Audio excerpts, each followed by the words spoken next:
Obvious naman na magjowa na sina Bea Alonzo at Vincent Co ay hindi pa rin sila umaamin sa tunay na estado ng kanilang relasyon. Sa tingin niyo ba kung talagang sila na, dapat bang aminin na nila ito sa publiko? Yan po ang ating pagdidebatehan. Kasi nga, di ba po, ito po, naliling siya kay Vincent Co, may-ari ng mga supermarkets. Supermarket po tawag Isa lang yun. Supermarket. Wow. Kasi supermarket. Yung dati. Tapos ito po, na-spotted sila na si Bea na magkasama sa nakahilig din kay Vincent Co. Okay. So, syempre, isipin mo na Ano mo? magjowa na, di ba? Oh. So, kayo po ba, tayong dalawa magdidebate, Oo, sa dapat na estado. ba umamin? Oo, dapat. Ako Sa para estado nila, ha? para sa akin no. Para sa akin wag na muna umamin, maganda may mystery pa rin natin sasabihin nila na bahala kayo mag-isip na mag-isip. Basta kami, happy na lang kami kung ano man ang ginagawa namin.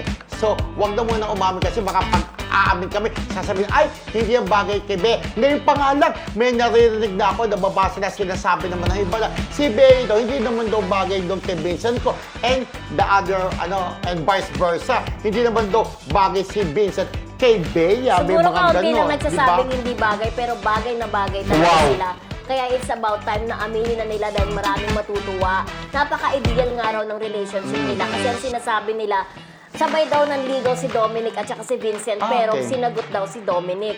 So, sabi ng mga netizen, talagang deserve daw ni Bea itong si Vincent Co, na bukod sa gwapo, matangkad, ay napakayaman daw. At sobrang mahal na mahal daw si Bea. So, I don't see anything wrong kung sasabihin na nila yung relationship nila kasi ang kanilang mga fanay naghihintay na sana sila na talaga hanggang sa huli, hanggang sa dambana. Kumbaga, ikasal. So, siguro it's about time na sabihin nila para matuwa na rin ang kanilang mga fanay.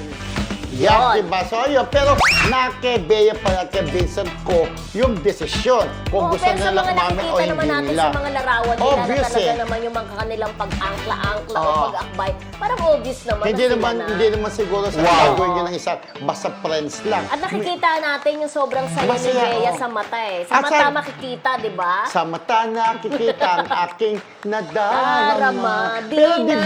kailangan. Yeah. Okay. Pero